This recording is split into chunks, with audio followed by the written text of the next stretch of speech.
examiner looks for in essays and letters. So what was the first thing I mentioned yesterday? Content. I said the examiner will read your mark of content over 10. Under that, the number of words you are presented, and I said averagely you need 42 words. Number of points, relevance of your points, aspects of the question touched. Did I mention that? Aspects of the question touched. Still on that content, not there. Mark it, read it. I will explain that. Aspects of the question touched. Listen to this one. It's still under content. When you are writing your essay or letter, always pause to read the question again to be sure that you are doing what the examiner wants you to do. Look at the question that says, your school hostel got burnt or was razed down by fire. Give an account of the fire incident to include the cause of the infamy, efforts made to quench it, and level of damage. How many points? How many aspects? 3 aspects. If you want to write a very good essay on this, you must make sure you touch all the aspects. Write an article for publication in the national newspaper on the causes of examination malpractices in the educational system and suggest ways by which this could be curbed. How many aspects? You are mentioning the causes, and the examiner says suggest solutions. All these ones are very clear and direct. But there are some aspects that may not even be expressed in the question, but you must do them. For instance, write on the causes of environmental pollution in your state. You know the examiner is silent on the solution, but you must have it at the back of your mind that anytime you write on the causes of something, you must suggest solutions to it. That is when you are creating a comprehensive essay on that topic. So aspect of the question touched. Then I went to organization.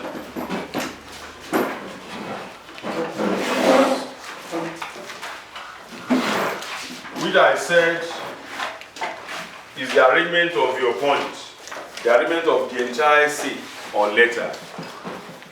Under that, I said paragraphing is important. Do you know how to develop your paragraphs? You don't know. Now listen to this. A paragraph is a group of related sentences. A paragraph is a group of related sentences. And in every essay or letter, the first paragraph is the introduction. And you know, the introduction is the opening to whatever you want to say in that essay or letter. So you must make that opening paragraph attractive, reasonable, relevant to the topic you are writing on. After that, you're moving to the body of the essay or the body of the letter. Here, if you are presenting 4 points, each of your 4 points will be in a separate paragraph. Making how many paragraphs for 4 points now? 5. The introduction has taken 1 paragraph. Body, 4 points will be 4 paragraphs. That will be 5. Then the conclusion will also take a paragraph. Making how many? 6. If you are writing 5 paragraphs, 5 points, how many paragraphs are you going to write? 7. And you must also make sure that your paragraphs are linked together with appropriate linking words. For example, after presenting the first point, one of the causes of environmental pollution in Abeokuta is indiscriminate dumping of refuse by residents. You've written that and you have developed that paragraph. That's under the body now. You want to go to the next paragraph. You link it. Another cause of environmental pollution in Abeokuta here is the automobile engines moving around. Most of the vehicles are not roadworthy again. But because the government is not taking any proactive measure to stop them, penalize them, those vehicles are everywhere, especially the trucks. They deposit several carbon monoxide into the atmosphere and people inhale them. This is not good for the health. From there, apart from the aforementioned point, another cause of environmental pollution in Abeokuta is so. So you are linking the paragraphs together. When you want to write the last paragraph, which is the conclusion, if you write conclusively, the examiner will ring it. There is no word like conclusively, in conclusion, or finally. Most of the time, you can use the conclusion to summarize all what you have written. You can use it to summarize the solution. That is how to develop your paragraphs.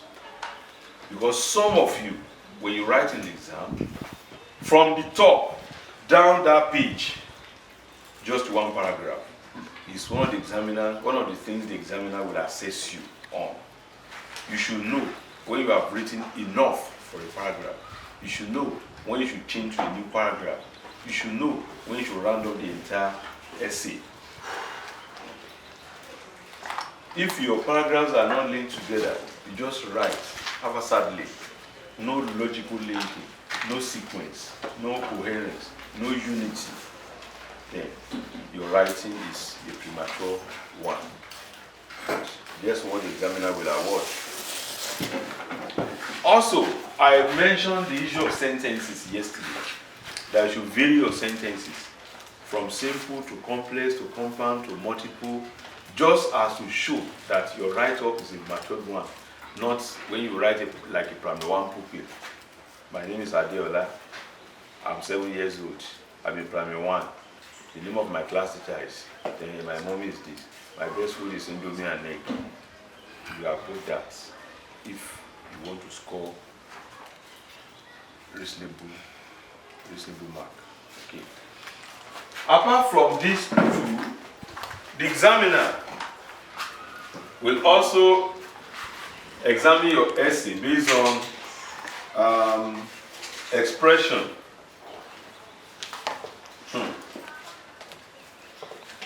Here, the examiner wants to see your ability to express yourself in such a way that it will be understood. It carries 20 marks. You have to write 450 words. You want to narrate a story. 450 words should be enough for you to write a very good story. But what kind of expressions are you writing down? Avoid too long sentences. You are not jotting. Avoid too long sentences, ambiguous statements. Don't engage in unnecessary repetition.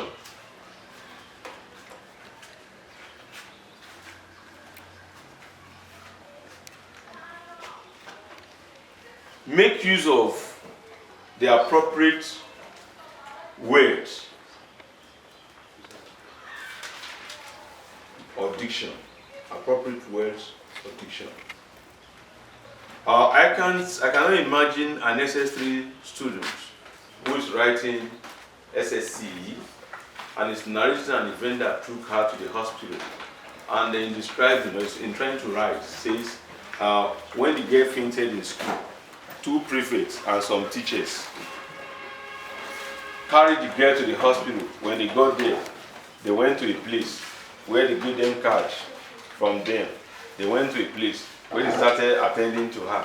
A man in a white lab coat, on whose a rope-like structure was hanging on his neck, was using it to test the...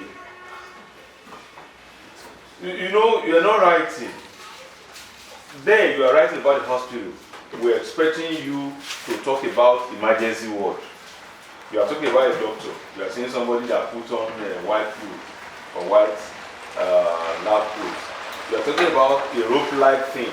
What's the name of that thing? Stethoscope. Using it to do or to test the pulse. In the school to reach. In that room there were many books. What name do you call that place? Library. Make use of the appropriate words. In fact, it makes you to go straight to the point and to be precise in what we are writing. Not when you are describing every event, every situation. Instead of using one word to express that, you'll be using too long, 3, 4, 5 words to describe one thing. Some are being affected by mother tongue indifference. Obviously, you think in your mother tongue, no doubt. Do you think in English? Let's be sincere now. Do you think in English? You think your mother tongue, but at the point of writing, you are translating that thing to English. You want us to perform a simple experiment to know whether it is true. If you suddenly received a dirty slap from the back, the first thing is, you forget English. What place is that? Or you are strong by B. You don't say, oh, you say yellow. Because that's your natural self. If there is a sudden attack at night, maybe the men of the underworld, they are knocking heavily and they are backing like marauding beasts. You don't say, oh, you begin to pray. And truly, if you want to do serious prayer or something that is really affecting you, do you pray in English? No. So that's simple. But as you are writing in English now, but thinking in your mother tongue, you should not allow that to jeopardize what you are writing. And that is, I'm telling you what the examiner is looking at in terms of the expression now. And on that day, when my mommy called me, I said I was busy. They said they will beat me. Who are those they? Because you use one for your mother. You are now using that in an exam in English. No. That same she you use for your younger sister is the same she you use for your mother. Said, the longest journey I ever made. The journey was to take us to Ogumosho. The day my parents were taking my sister, my elder sister, to school, Akintobi, University of Technology, Ogumosho. I could not sleep it by night. Because the zeal, the enthusiasm, the expectations of being to a university for the first time in my life, and the other state that we passed through. I've never been to your state before, Ibadan, before I get to Ogumosho. So all the thoughts kept me awake throughout the night on the D-Day when we woke up as early as 5 o'clock. Because Daddy said by 6 a.m. everybody will leave the house. And the journey started. We were going. That's Yoruba English. And you are now capturing that in English language. That's tantamount to follow your necessary repetition. English, in English language, you don't waste words like that. We were going simple. Unlock, le. Oh God Almighty. So then let me tell you this, because I know some people are telling you, if you want to score A1 in English, you must look for job-breaking words that even the examiner will know he encountered somebody. You are writing letter to failure. In fact, you can be simple. You can write simple and correct English and make it one. See or letter. If there is a particular word that you are not sure of the spelling,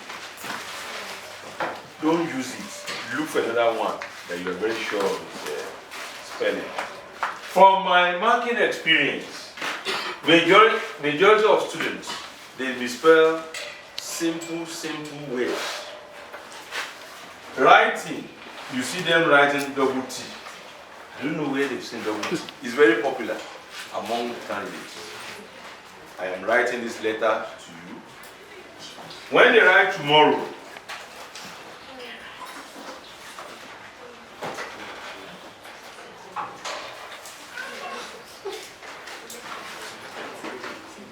you will see an error. I received your letter.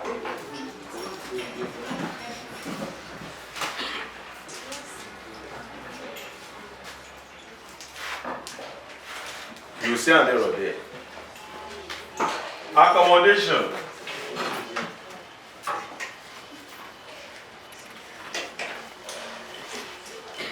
Yours truly. You see them writing truly like this. I can continue on and on like that. Be very sure of your spellings. Each spelling error minus half. The next one is misuse of tenses. Once upon a time, there was a man who was a farmer. He had many wives. The names of the wives are should be what? Where? You're talking about the past. The names of the wives were, the names of the children were, right like that. When I was going home yesterday, the principal see me and says I should come. When I was going home, even when I'm going home yesterday, the principal see me and say I should come.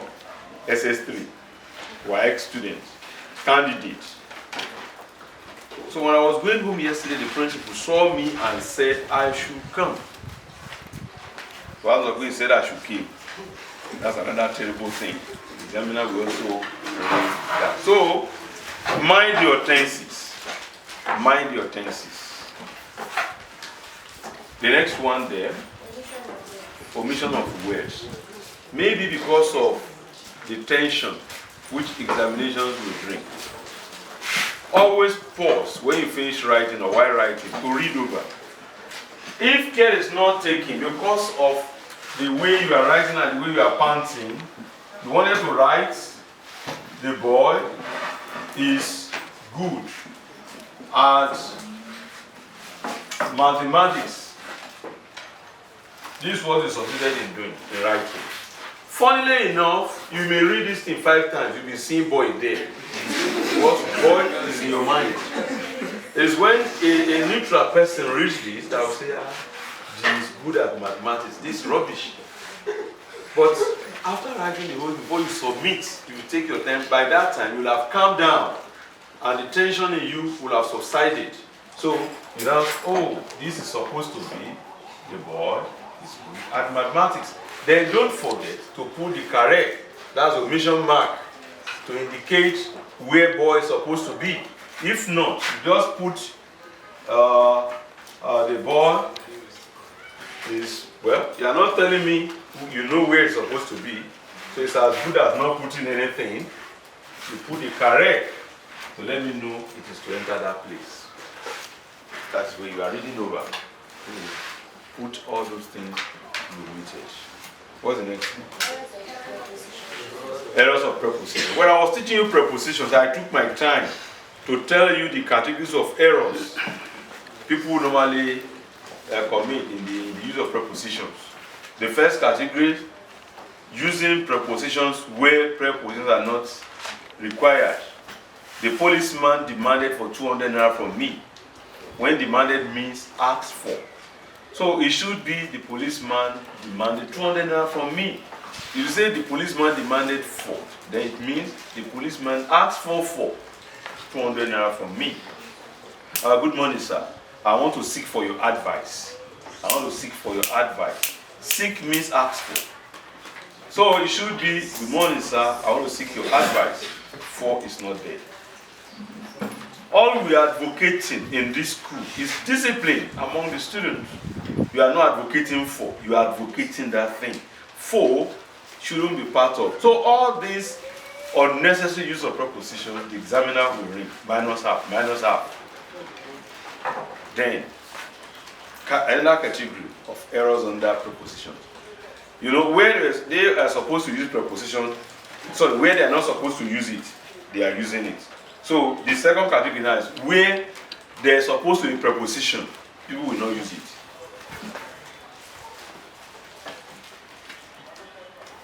See somebody saying, the old man was operated in the theater by the doctor. The old man was operated in the theater by the doctor. When you use operate, that's a machine. But you operate on a human being. So it should be the old man was operated on by the young doctor in the theater. Okay?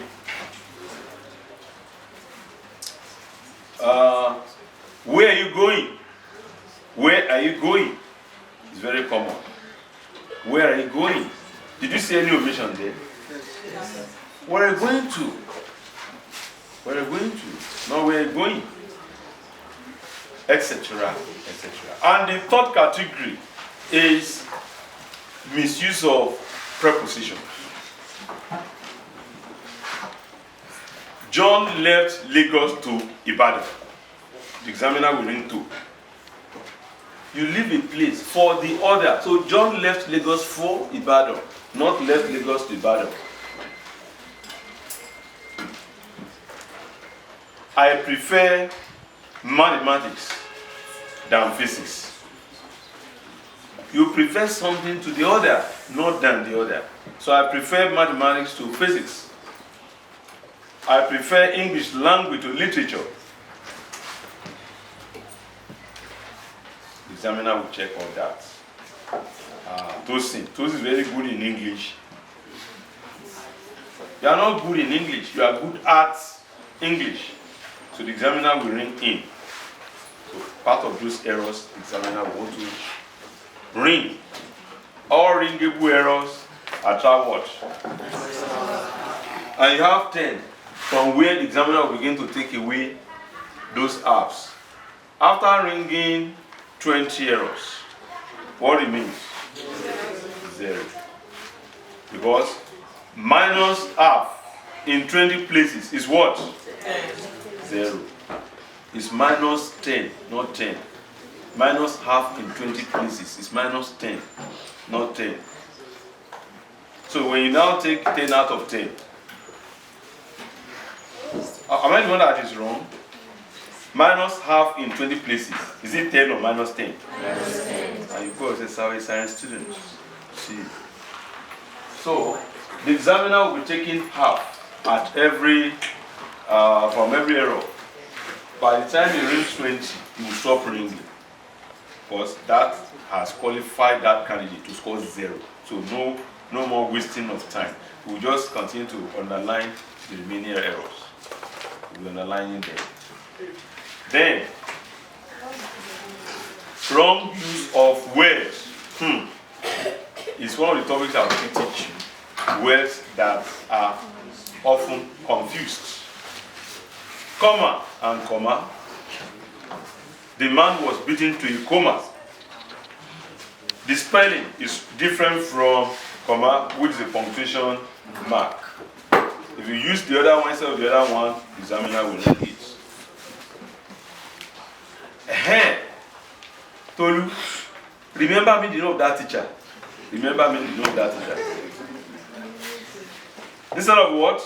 Remind me. The examiner will rend it. Minus half. The Bible says, who unto thee, who says there is no God? Or you said, your brother woo that lady, and use this one. The first one means room. That's the one the Bible is saying. Who unto thee, who says there is no God?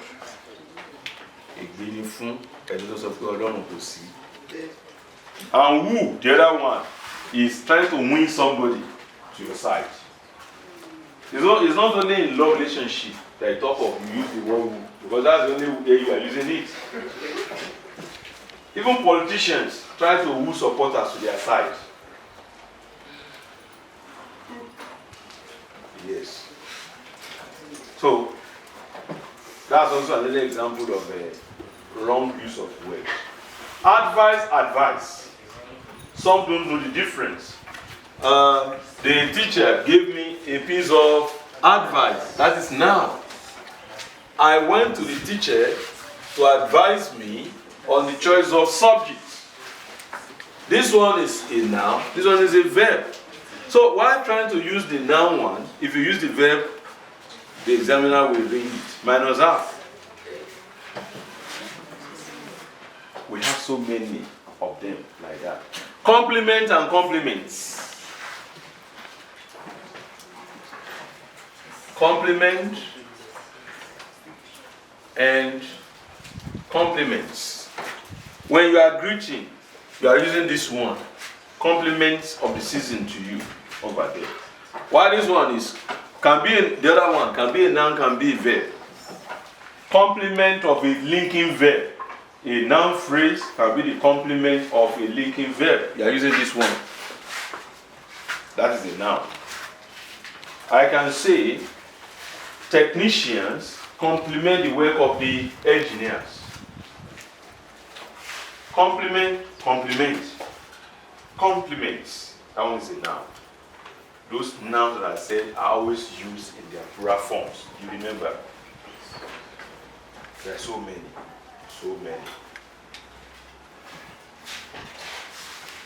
The next one. Mechanical errors. I said mechanical. I didn't say mechanical. So it's mechanical errors. Now, in this aspect, we talk about punctuation marks, capital letters. When you write the name of a person beginning with a small letter, the examiner will read it. That is, beginning a proper noun with a small letter. Wrong use of capitalization. Minus half. During the online classes, I taught you use of punctuation marks. You remember? Those who were online that time, they can get me out. If I want to write elite road, what will be the capital letter there? Elite road.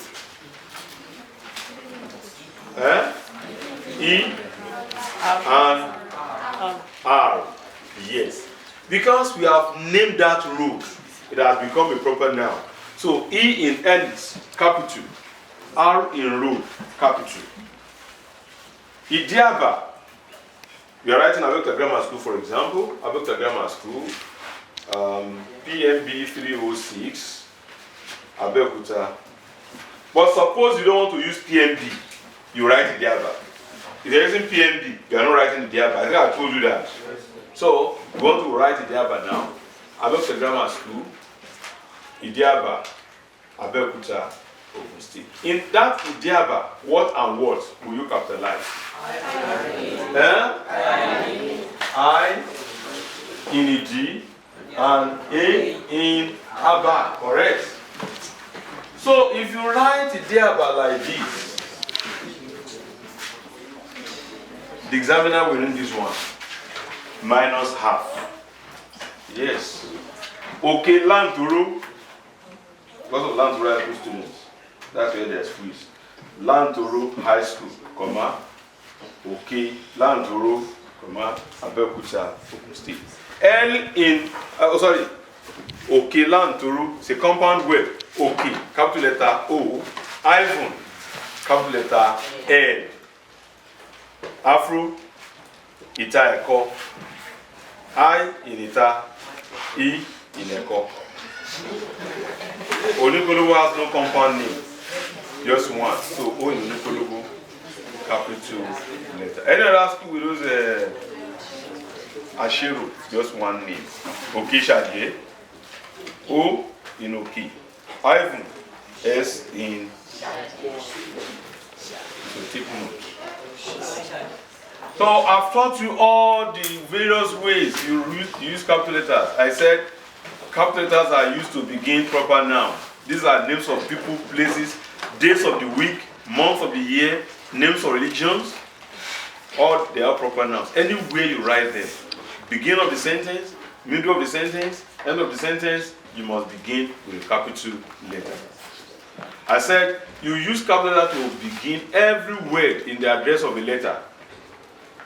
If you don't follow these instructions, examiner will use. A capital letter is used to begin every important word in the title of an essay, title of a letter, title of a poem, etc., etc. The journey of the Magi. T in the, J in journey. O in of is not key. You use O. Prepositions, conjunctions, articles, except where the article occurs at the initial position of the title. So they will begin with small letters. The journey of the. So M in Magi is also capital letter M. But in the case of the title of an essay or letter, you are free to write everything in capital letters. But when you write small letters, every key word will begin with a capital letter and you underline. Am I making any sense to you? So, capitalization generally. Then, punctuation marks. In the address of a letter, every word ends with a comma, except in the case of the last one, 2005, full stop. But when you write PMB or PO box, P full stop, M full stop, B full stop, etc., etc. Dear John, comma,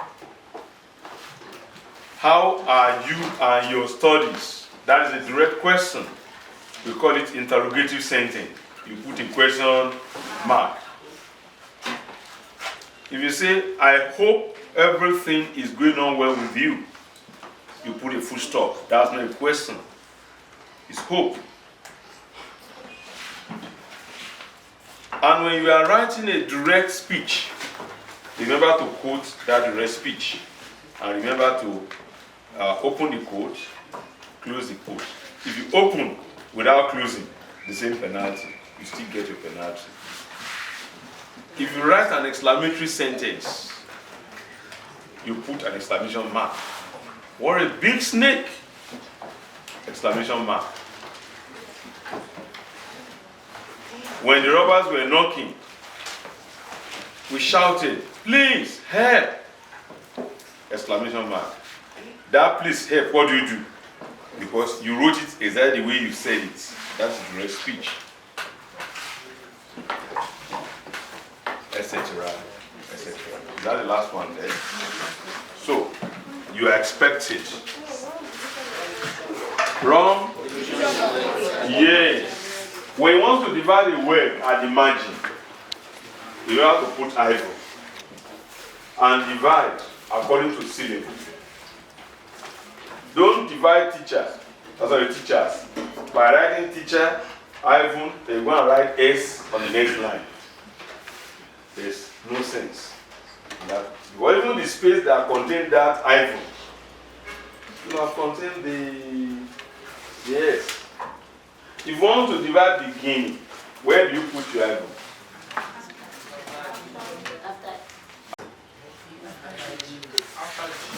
Anyway, it depends on whether you know the syllables in beginning.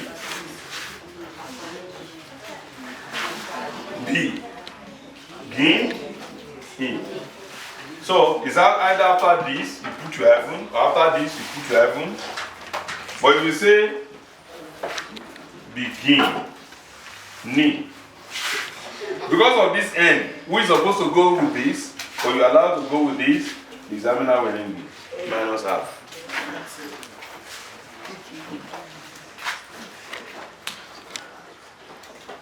So, if you are so smart that the number of rings in your essay are not up to 4, that is minus half in 4 places. That's what?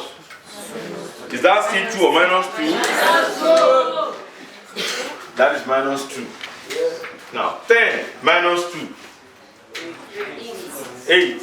So, under ME, you can score 8. You have never seen one before. But nothing is impossible.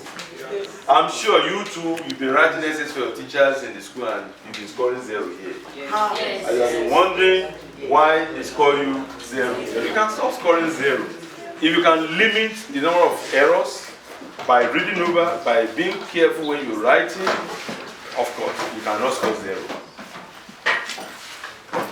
At least you can still go with 3 marks, 2 marks, 1. But if you are very good, you can go with 6. I've seen 6 before. I read over and over and couldn't see where to penalize the student if I did it again. So, and that very kind I'm talking about scored everything in comprehension, everything in summary. So, they are the special students, or special candidates, the genius. Those ones that will have A1 parallel. From the handwriting, you will know them. I'm not saying the score, handwriting score special marks, no.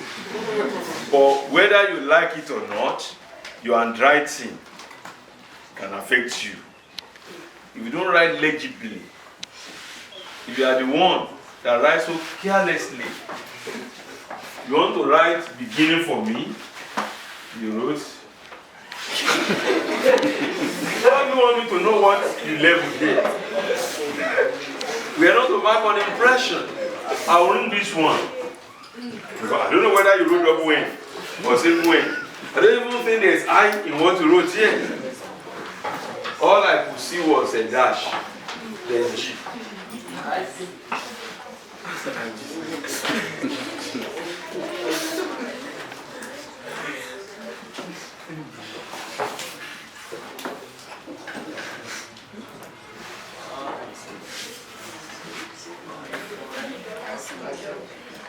Read what this person wrote. I see. It's due to bad handwriting. He wrote so here. Will you be there with the examiner to explain to him? This one, he wrote A. This A, careless handwriting, and this drop. You cannot differentiate between D and E. According to that. So if you fall to this category, you know how much you paid for WIPO. And not even the money that is important, but the time you'll be wasting. So your handwriting should be legible. Write what the examiner can read. Because you will not be there. It is your handwriting that will speak for you. That's the only thing that will speak for you. Any other one there? No. Now, let me come back to something. You see, I told you yesterday that to play safe, you write 450 words. So that here, the examiner will be able to please you over 10. Usually, these two bands are very close. If you see somebody scoring 3 here, you score either 3 or 4 here. Yes, 4. And once you score 3 or 4 here, they are present 6. They are interconnected. There is no way a candidate will score you 14 here and you come and score 3 or 3 here. But if you score 7 here, as I told you, they are interconnected. Here, expect something like between 6, 7, or 8, if it is possible. And here, guess what you're going to score? 50. You can score 50, you can score 60, 20, 24. Have you ever seen something like that before? And usually, this one is standing alone. 0. Very, very common. But I'm not discouraging you. You can score far above 0 here. If you are patient, good handwriting, you read over and you correct all the errors by yourself. You cross your T's, you dot your I's. If you write letter I, that first person singular pronoun, subject position I, always you have to cross it up, cross it down. If you do that, some years ago I was transferred to a school. I don't want to mention the name of the school. And I gave them an assignment, an essay to write. When they brought it, when I finished marking, they saw the scores. They went to tell the principal that that new teacher had never come to help them at all. But before I came, they used to score 45, 48 over 50 in essay. That when I marked that they were scoring 11 over 50, 15 over 50, that the principal should do something about it. And the principal told them, this man has come to help you. If you have been scoring 45 over 50 in essay, something has gone wrong somewhere. Do you want to know? Even if a professor of English writes an essay marked by another professor of English, cannot score 45. Google that why. Google that why. Because you cannot really meet the expectation of the examiner. If I give you a question to mark, or if I give you an essay topic to write, you write from your own point of view, isn't it? Yes. Not from my point of view. And I'll be expecting some things from what you are writing, which at the end of the day may not align with my own thoughts, because we are seeing things from different angles. If I put a model of an elephant in the front here, and I say you should all write about what you have in your front, will you write the same thing? Why somebody will devote the whole time describing the elephant in very special ways? Somebody will devote his own time telling us the economic importance of elephant. While somebody from there will begin to tell you all the taboos that are associated with the elephant. And somebody will focus on the myth. Not M-E-A-T-O. Myth. M-Y-T. About the elephant. Because I remember my grandpa told us in those days that the elephant was like a story building. We were very young that time. Story building. He said if they wanted to kill the elephant in those days, one of the hunters will monitor when the elephant will be defecating, and the person with his gun and knife will enter the anus and begin to cut the intestines one by one from inside until the elephant will fall. But we were not all that intelligent enough to ask, how will the person be breathing? So in those days, we will swallow everything, hook, line, and sinker. Tell children of today that kind of stupid story. The kind of question they will ask you, next time you don't tell them that kind of story. But during our own time, we're so gullible. Tell us anything, we will accept. But the system is getting more sophisticated. Children are more exposed. A child who has been watching cartoon from age 1, from cartoon to movies of different kinds, using food, so the kind of exposure will not allow them to swallow anything anyhow. They ask questions. So somebody will devote his own time on it. At the end of the day, we won't have the same thing about the elephant. You get what I'm saying? Maybe as the examiner, what I actually wanted from you was to touch every aspect in beach. Describe it. Economic value, taboos, mode of feeding, mode of habitation, everything. So, who is that person that will see my mind, that will write exactly what I wanted to write? You know what I'm saying? Now, why you cannot score 45? And there is no way under examination condition that you will write without errors. There is no way you get out of an examination hall that you not blame yourself for not writing something that you ought to have written. Even when the result comes and you still score A1, you still think there were some things you ought to have added into that something that you not remember to put. So that is how examinations are.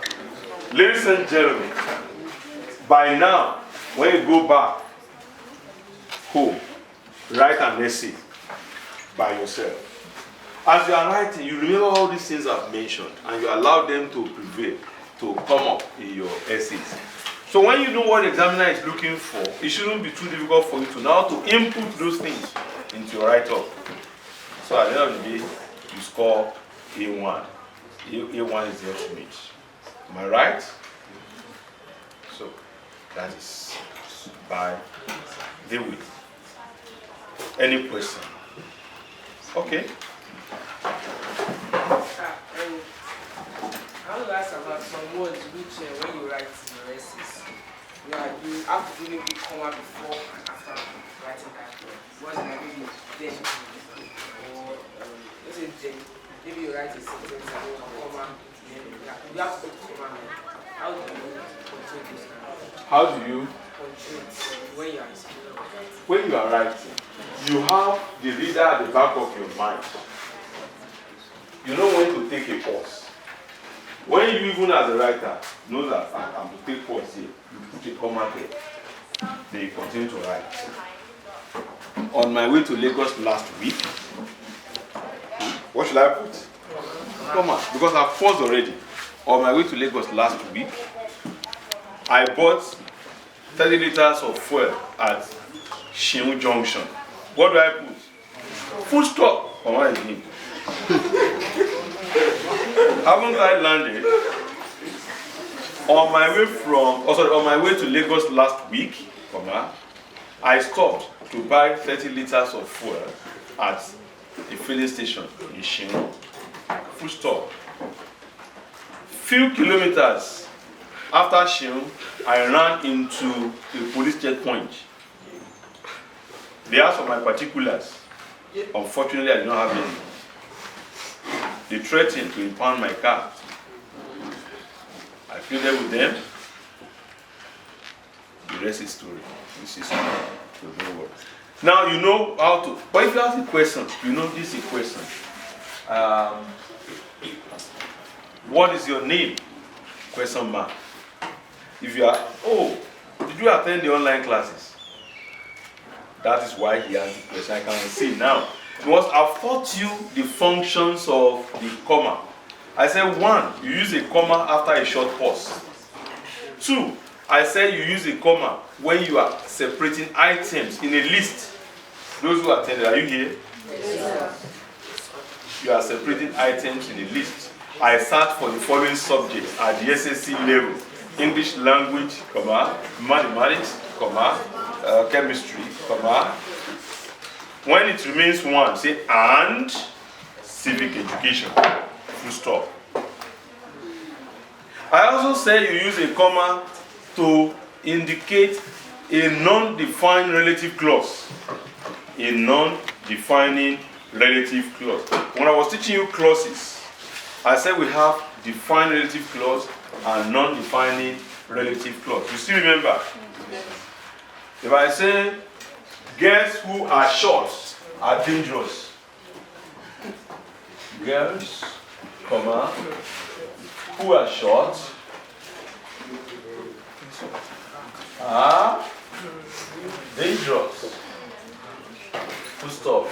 And I can say without comma, girls who are short are dangerous. Full stop.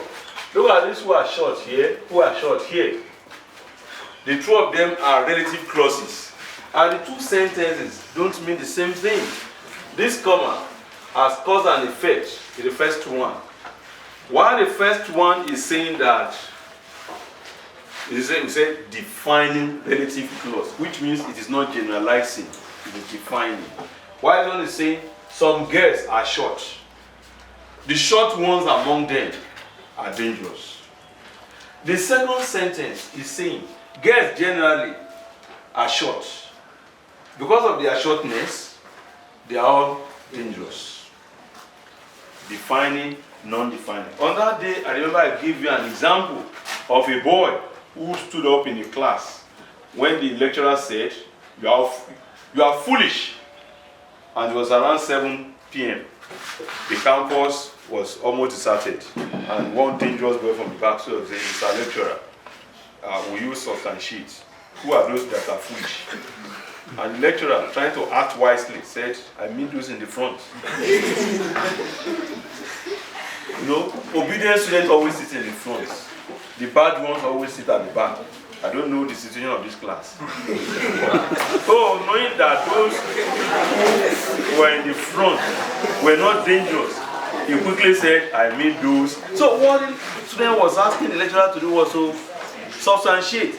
Don't just generalize. Who and who are you referring to? I said those in the front. I'm not saying you should go and behave like that because he will pay for that thing he did. It will not go in vain. It will not go in vain. Trust lecturers now. Don't just embarrass him like that and go scot-free. He will not fail that course. He will pass that one. He will pass that one. But where he least expected, that's where you have an extra year. So just telling you, don't think because I give that example and say, so when I get admission, I can go and try that at the back. Don't go and try it. Even in a medical class, where a lecturer asked a boy to stand up because he was disturbing, said, you get up. Define the term hydrocephalus meningitis. The boy thought the lecturer wanted to embarrass him. He said, okay. Sir, it simply means Encyclopedia Britannica. The lecturer said, what meaning? He said, just like the first one too. Just like the first one. There's no problem, sit down. He paid for it. How? I won't say that one now. Be obedient. Cooperate with your lecturer. Don't think that you go and put stuff on them. No problem. So he gave you the one you did not know, therefore you fired back. And the one you did not know. Now he's not asking why. He said, just like the first one too. Catch your Mope. One with your lecturer. So, a comma there is the one causing the difference in the meaning. That is why if you put comma anyhow, it may end up giving a meaning that you did not intend. Then, have I answered your question now? You should have structured the question like this. Sir, what are the uses of comma? Rather than the cunning way you asked. Any other question? The girl was, okay, what's your own question? Is there penalty for crossing out words that are crossing out mistakes? Very good girl. Students had asked this question in the past. Let me tell you the truth. It is the laziness of teachers that make them to ring errors or words that you already cancelled. It's not anybody's business. If you wrote, I ate a plate of tea. Just hold on. Just hold on. And you discover that these are not nonsense. You now cancel this. No matter how. I'm not saying you should engage in dirty whatever. I now cancel this to say drunk. And you cancel again to say cup. So far, the one you wrote here is clear, is legible, that we can see I drank a cup of tea. The examiner has no reason to read this for you. No reason. What can cause a problem is rather than using this method, students candidates too are very terrible. So you have said a plate of tea and you have seen it. You can say, sorry. This one should be drink.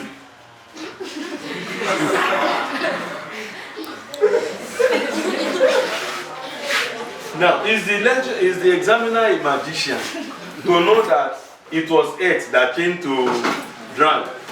It was a plate that changed to cup. The examiner will read this one, and that is justified. But for shading, whatever, no. However, you can avoid dirty thing. You can just cancel it twice. 1, 2. Write the correct thing on top. No penalty for it. Any other question? So according to I drank that plate of tea and then we cancel it. Is it not right to put Correct. Yes. No. So far, you cancel D here, and you write or you wrote A on top. You cancel it neatly like that, and A is here. Anybody seeing this knows that this A is replacing D. Except where you cancel A here, D here, and you have come here to write your A. They are parts. Any other one? No other one. So, okay, the last exclamation mark. Should the exclamation mark come before the quotation mark or after quotation mark? Now, since that exclamation mark is part of that sentence that you are putting, so that mark is inside the quotation mark, not outside it.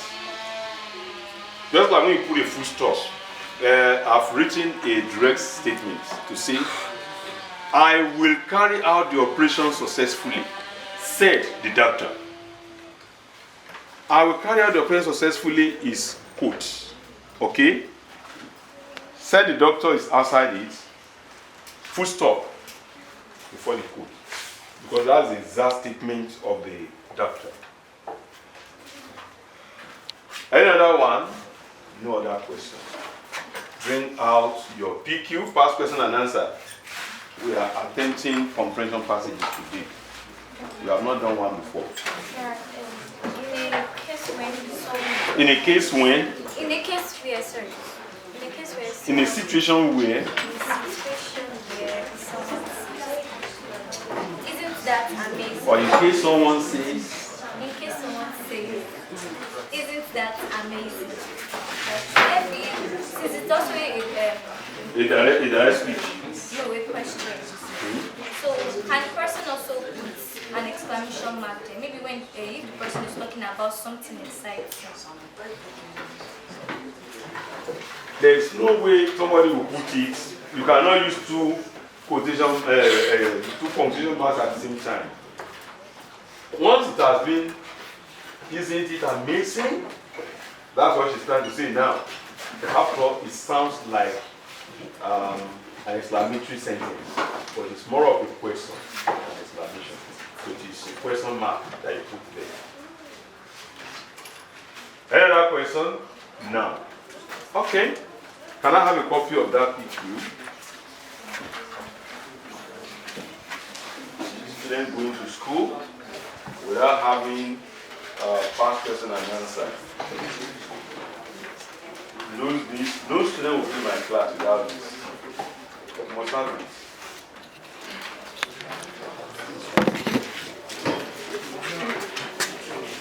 Finally, you know, many of you have, right? But you didn't bring them. This is to them. This is you.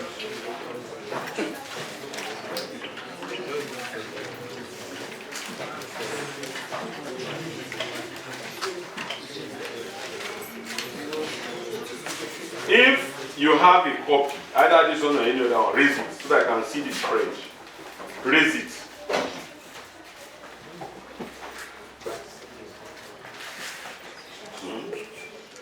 It's not spreading at all. Okay, no problem. I'll give you either an essay or letter to write. Let's see how you are going to use all those things. Before you submit, act like an examiner on that essay or letter. Following all that I've taught you here, contents, organization, expression, mechanical accuracy. I'll give you a very simple topic, very simple question. You tear it out, you tear it. Okay, don't tear it. Don't tear it. I know what. Don't tear it. Don't tear it.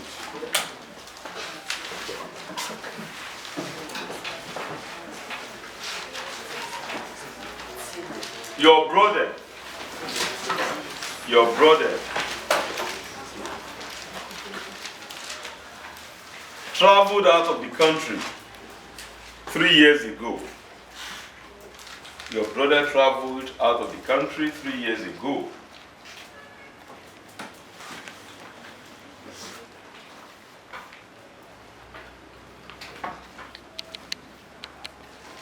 Write a letter to him. Write a letter to him, telling him the problems confronting the family.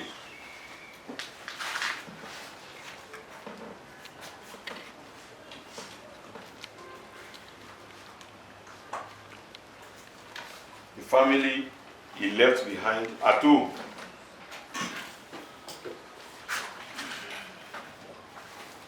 Telling him the problems confronting the family he left at home. Full stop. Starts 450 words. 450 words. And of course, you know where the examiner will start marking your work. From where? The address. So, you have a question. How many reasons? How many? Reasons. I said the problems facing. You see, there could be just one problem, and that way will be so much. For example, the year I gave this question, a girl said the problem between dad and mom has become so much that they no longer greet each other at all. And he narrated how the problem started. Effort made by the family. How daddy has refused to listen to people's advice and recommendation. How mommy too has drawn a battle line with so it was just one problem the person, but the way that kind of presented it reasonable. And you have many problems, ranging from feeding, accommodation, health. I'm not telling you the answer. So follow your thoughts.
were not with us from the beginning.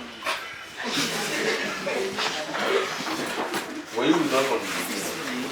During the campaign time, you were there. And the first person singular pronoun, subject position, I still mentioned it this afternoon. How did I do the right thing? Happy to you forgot it. How many words did I say you should write? Do you know how to count?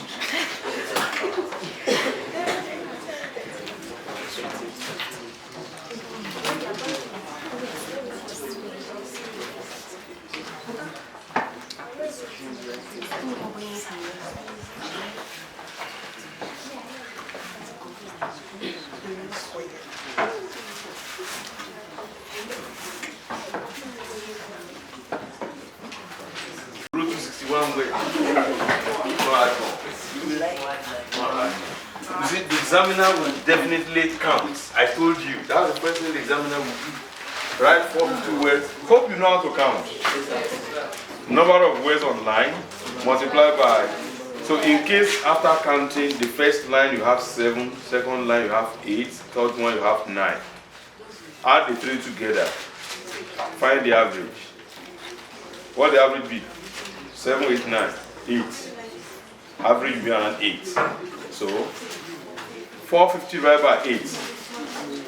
That will be the number of lines that you're going to write. So day 1, when I said good morning student the other time, I taught you the importance of writing up to 450. And I recommended on that day that you should be writing essays regularly. So that before you write your WAEC, you will have gotten used to writing of essays and letters. I'm not sure after the first one I gave you that time, during the campaign time, I'm not sure you wrote any other essay outside. No way. See yourselves.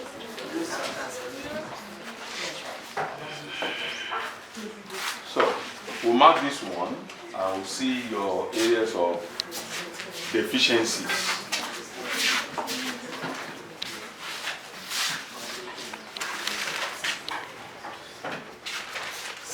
Did you count it? Yes, sir.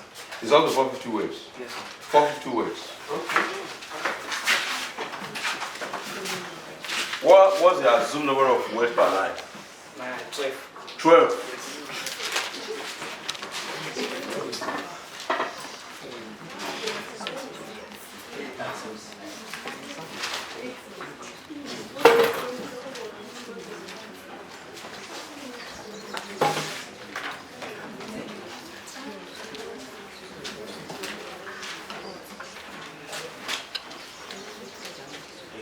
The commonest one is 11. You write 11 words per line.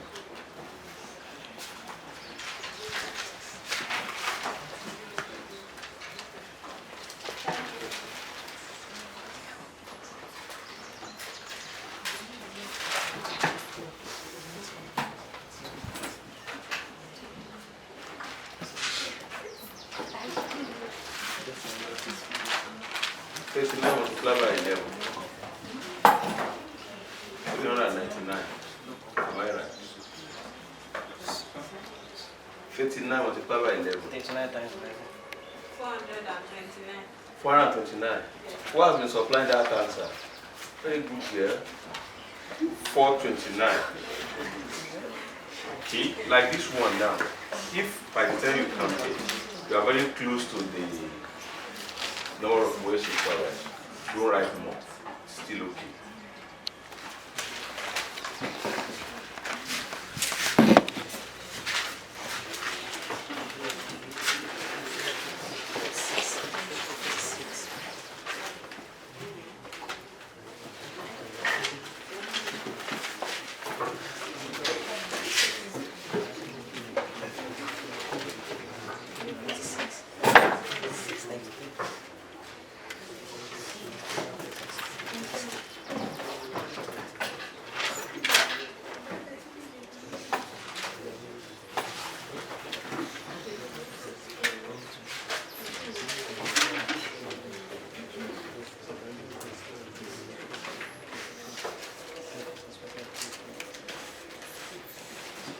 You write it in figure. So you now put it in brackets. When you write in words, you also write in figure. Now put that in the bracket.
Are you smiling because of your mark or what? Yes, sir.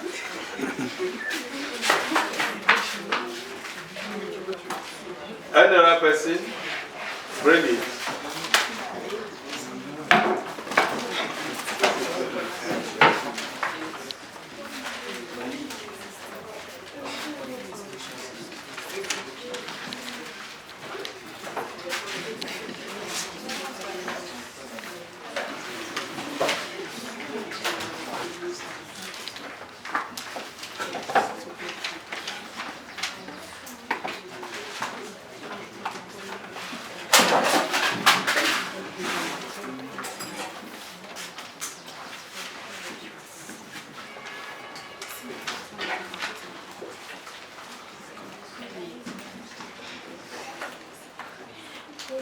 Did you take your time to read over? You did not. Go and read over. I said, when you finish writing your essay, before you hand it over to the invigilator, read over. By reading over, you will have been able to correct many errors that will have affected your mark. Okay? The first 3 errors I saw there were errors that if he had read it, he would have corrected by himself.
You try to keep it, but remember I talked about handwriting. You should make it legible.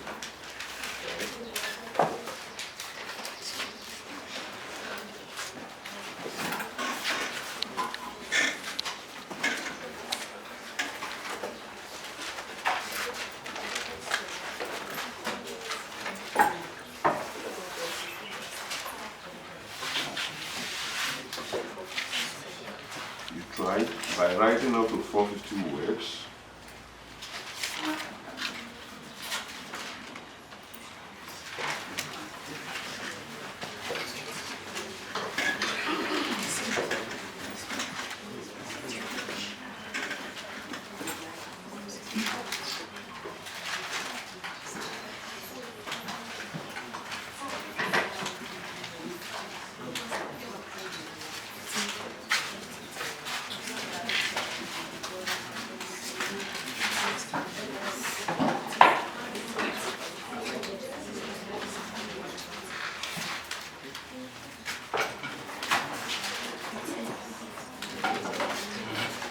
Now, when you want to write your essays or letters, avoid numbering.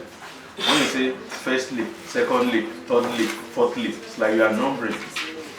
Foremost, furthermore, in addition to that, finally, that's the thing. Are you brothers? Yes. Yeah?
More.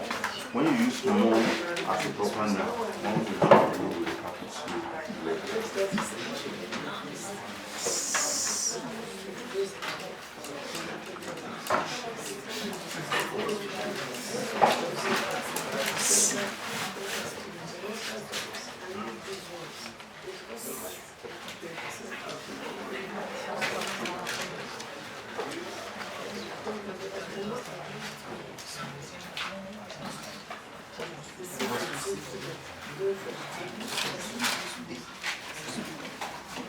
Well, since I won't be able to mark for everybody here, don't worry. I'll create another time again to mark for the remaining students. Since your volunteer is around from here, don't worry. Don't worry. I'll mark it.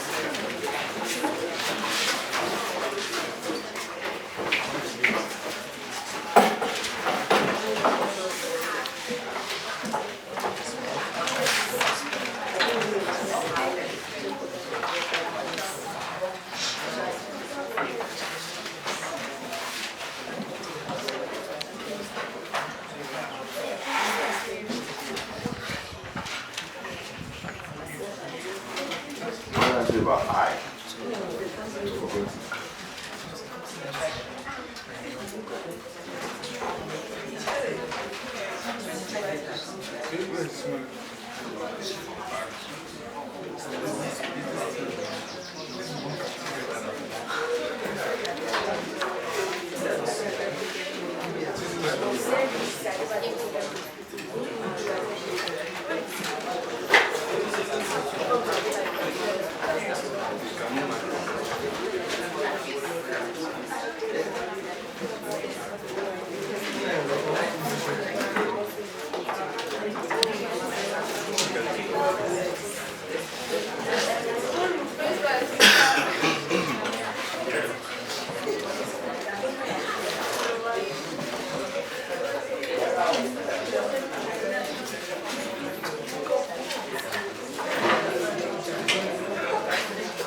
So, when you get home, sit down. After eating, okay, tomorrow is Saturday. What time are you coming for the practicals? 9, before 9. When you wake up, sit down, like 6 o'clock. Read, since too early, you wake up. Read that word by yourself. Correct those errors that you can see or you can identify by yourself. You can identify them by yourselves, they are mistakes. You cannot identify them by yourselves, they are errors. Okay? So when we meet, maybe the first 20 minutes during our next class, or the last 20 minutes, I will mark. Is that okay? So, good day.